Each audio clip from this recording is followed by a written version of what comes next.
এই যে একটা কথা আছে না যে ১০ তলাতে শান্তি নাই, গাছতলাতেও শান্তি আছে, কিন্তু আসলে সেটা ভালোবাসা সম্ভব।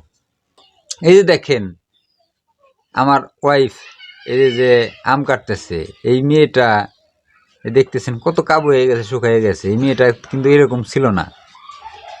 আজ আমাকে ভালোবাসে আমার সংসারে আইসে সে এত কষ্ট করতেছে যেটা আসলে কেউ কোনোদিন কল্পনাও করে নাই, বা আমি নিজে কল্পনা করিনি। ও যেটা দেখাইতেছে আসলে এটাই মেয়েদের করা উচিত। হাজার কষ্টের মধ্যেও স্বামীর পাশে যে যারা থাকে তারাই আসলে প্রকৃত, যখন সুখের সময় আসবে তারাই সেটার ভাগিদার। আচ্ছা, সবই ঠিক আছে, আমাদের আশেপাশে প্রতিবেশীদের কিছু মানুষের কারণে ভালো থাকতে পারি না। মানে এরা উল্টা পাল্টা কথা বলে মন নষ্ট করবেই। তো ওই যে একটা মনে এখানে একটা গান আছে না, ভালো যারা বাসতে জানে ও তারা নিন্দাকে ভয় করে না, যারা ভালোবেসে মরতে পারে ও পারে ও পারে ও তাদের ভালোবাসা মরে না।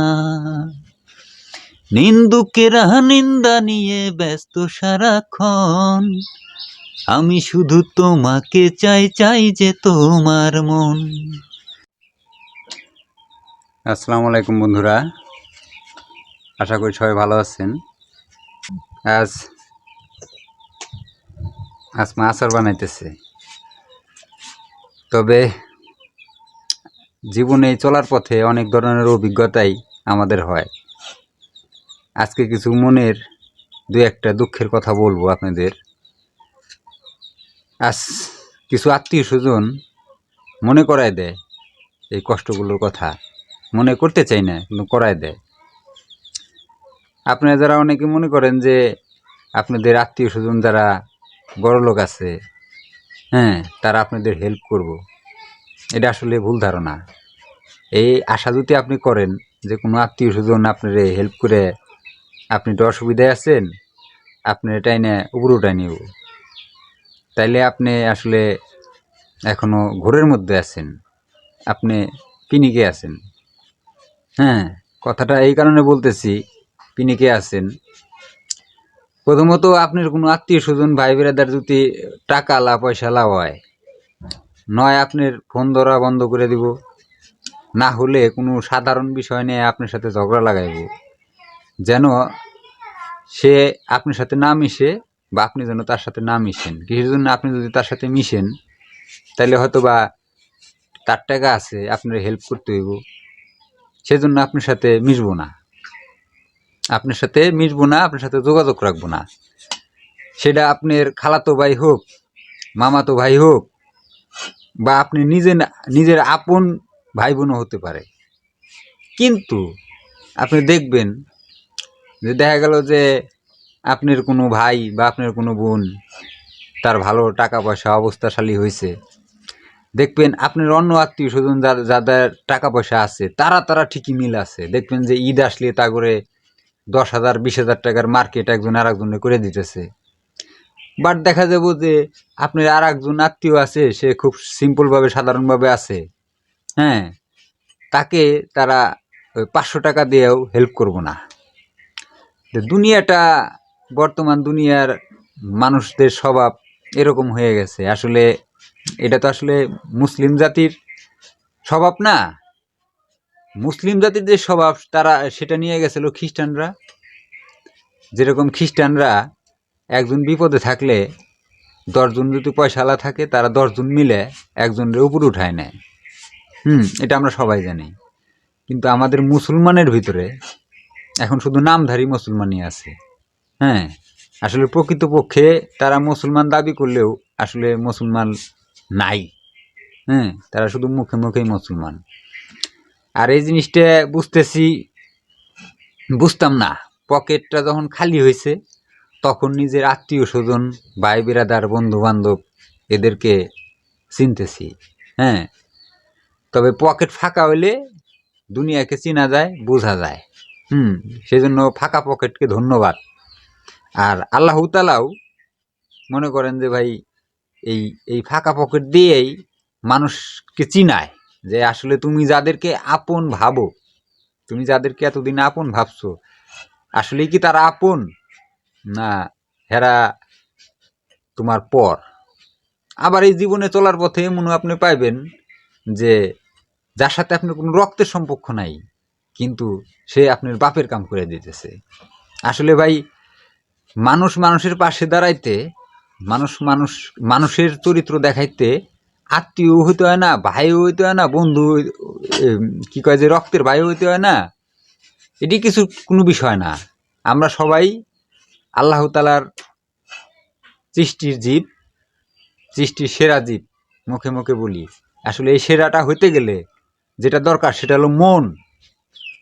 দান করতে গেলে শুধু টাকা দান করলেই তাকে দান করা হয় না।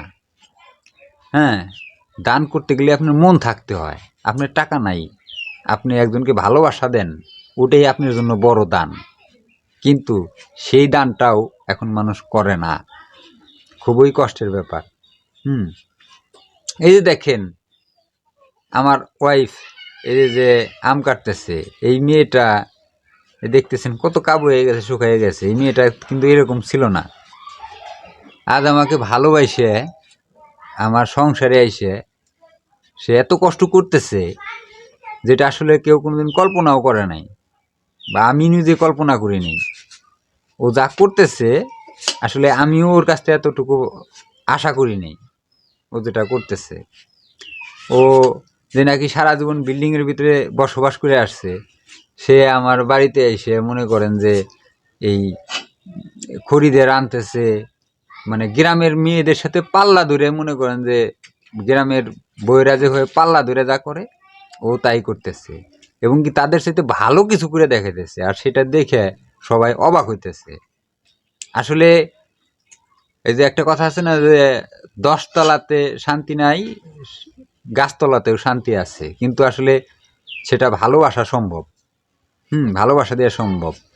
আমি যে কোনো বিষয়েই মনে করেন অর্থনৈতিকভাবে ভীষণভাবে বিপর্যস্ত হয়ে গেছে। আপনারা হয়তো বা বাড়ি ঘর দেখতেছেন, যেরকম হয়তো ভাবতেছেন এরা হয়তো অনেক পয়সা আলা, বিষয়টা তা না ভাই। তেল আলা মাথায় তেল সবাই দেয়, যার মাথায় তেল নাই তার মাথায় কেউ তেল দেয় না। এই যে মনে করেন যে আমি ইউটিউব চ্যানেল চালাই, এখনো কোনো টাকা পয়সা পাই নাই, আমার ছোট চ্যানেল। আর যদি আমার বড় চ্যানেল হইতো, দেখা গেল যে আমি আমার ভিডিওতে অনেক লাইক থাকতো, কমেন্ট থাকতো, অনেক শেয়ার থাকতো, কিন্তু আমার মাথায় তেল নাই, তাই আমার কেউ তেল দেয় না। ওরকমভাবে কেউ অত শেয়ারও করে না, কেউ কমেন্টও করে না, কেউ আমাদের বন্ধু হইতে চায় না, কারণ আমাদের মাথায় তেল নাই। হ্যাঁ, তবে আপনি যদি মনে করেন যে যে এই ভিডিওটা দেখতেছেন, আপনি যদি মনে করেন যে আপনিও একজন আমার মতো একজন সুখ দুঃখের সাথী হতে চান, তাহলে আমাদের চ্যানেলের সাথে সংযুক্ত থাকতে পারেন। আমাদের দৈনন্দিন জীবনের সুখ দুঃখ কষ্ট সবকিছু আপনাদের সাথে ভাগ করে নেব। আপনারা কে কোথা থেকে ভিডিও দেখেন সেটা অবশ্যই আপনাদের জায়গার নাম, আপনার নাম অবশ্যই কিন্তু কমেন্ট করতে ভুলবেন না। তো ব্যাপার হয়েছে যে এই আমার ওয়াইফকে আমি সেজন্য ধন্যবাদ দিতে চাই যে সে এত কষ্ট করে শহরের আরাম আইসে জীবন ছেড়ে আমার এখানে এসে আমার সাথে সংসার করতেছে, হাজার কষ্ট করেও, যেটা কেউ কখনো কল্পনাও করতে পারে না। তো আমি তাকে অসংখ্য ধন্যবাদ দেই। হ্যাঁ, আমার ওয়াইফের জন্য আপনারা সবাই দোয়া করবেন যে ও যেন, ও যেটা দেখাইতেছে আসলে এটাই মেয়েদের করা উচিত। হাজার কষ্টের মধ্যেও স্বামীর পাশে যে যারা থাকে তারাই আসলে প্রকৃত, যখন সুখের সময় আসবে তারাই সেটার ভাগিদার। আচ্ছা, সবই ঠিক আছে, আমাদের আশেপাশে প্রতিবেশীদের কিছু মানুষের কারণে ভালো থাকতে পারি না। মানে এরা উল্টা পাল্টা কথা বলে মন নষ্ট করবেই। এটা তো তাদের, মানে আমাদের ভালো তাদের ভালো লাগে না, আমাদের ভালো তারা দেখতেই পারে না, সহ্য হয় না। তাই সহ্য তো হবে না, কারণ মানুষ এখন মানুষের ভালো দেখতে পারে না। হ্যাঁ, তবে ওই যে একটা, আর আশেপাশের প্রতিবেশীর কথা কি বলবো, নিজের লোকরা করে সাথে না, আত্মীয়দের মধ্যে আছে অনেক জ্বলুনি। তা তো অবশ্যই জ্বলুনি তো আছেই। তো ওই যে একটা মনে এখানে একটা গান আছে না, ভালো যারা বাসতে জানে ও তারা নিন্দাকে ভয় করে না, যারা ভালোবেসে মরতে পারে ও পারে ও পারে ও তাদের ভালোবাসা মরে না। নিন্দুকেরা নিন্দা নিয়ে ব্যস্ত সারাক্ষণ, আমি শুধু তোমাকে চাই, চাই যে তোমার মন। ও নিন্দুকেরা নিন্দা নিয়ে ব্যস্ত সারাক্ষণ, আমি শুধু তোমাকে চাই, চাই যে তোমার মন। ওদের কথায় কি আসে যায়, ওদের কথায় কি আসে যায়, গাছের পাতাও নড়ে না। ভালোবেসে মরতে পারে ও পারে ও তাদের ভালোবাসা মরে না। তো আমার আম কাটা শেষ। তোমার আম কাটা শেষ? তাহলে কি তুমি কি আজকে আচার তৈরি করবা? হ্যাঁ? আচার কি আজকে তৈরি করবা? আজকে গাছের যে আমাদের এখানে তো বৃষ্টি হইতেছে না, হ্যাঁ, কোন কোন জেলায় বৃষ্টি হইতেছে আমি তাও জানি না। হ্যাঁ, আমাদের এখানে বাতাস আর ঝড় মানে কোনো বৃষ্টি নাই। এই বাতাসে যে আমগুলো পড়ে গেছে, হ্যাঁ। এখন আমি কাঁচা আমের মিষ্টি আচার বানাবো, শুধু মিষ্টি আর একটু হালকা ঝাল থাকবে, বাচ্চারা পছন্দ করে। তো আজকে আমি কাইটা রাখলাম। আর এই যে বাড়িতে অনেক কাজ আছে আমার, ওই এখন আর সময় নেই আচার বানানোর, আমি কালকে বানাবো। তো আমার এই আচারের রেসিপিটা আমার দর্শকরা যদি দেখতে চায় তো একটু ওয়েট করা লাগবে। আচ্ছা বন্ধুরা, তাহলে সামনের ভিডিওতে অবশ্যই তোমার আর বাদ বাকি সম্পূর্ণ রেসিপিটা, তুমি তো আচারে বিখ্যাত, তো স্পেশাল আচারের ভিডিওটা দেখতে গেলে অবশ্যই আপনাদের পরের ভিডিওটা দেখতে হবে। আর তার জন্য অবশ্যই চ্যানেলটা সাবস্ক্রাইব করে আমাদের পাশে থাকবেন। অবশ্যই বিশ্বাস করি যারা ভালো মানুষ, হ্যাঁ, তারা অবশ্যই আমাদের সাথে কমেন্টের মাধ্যমে কে কোথা থেকে দেখছেন এবং কি সাবস্ক্রাইব করে আমাদেরকে জানিয়ে দেবেন আপনাদের ভালোবাসাটা, ঠিক আছে? তাহলে আমি আপনাদের কাছে আপনাদের সাথে বন্ধুত্বটা আমাদের সৃষ্টি হবে, এটাই আশা করি। তো সামনের ভিডিওতে দেখা হচ্ছে, হ্যাঁ, আরও স্পেশাল কিছু নিয়ে আপনাদের সাথে আরও বন্ধুত্ব করতে চাই। তো বন্ধুরা সবাই ভালো থাকবেন। আল্লাহ হাফেজ। আল্লাহ হাফেজ। আসসালামু আলাইকুম।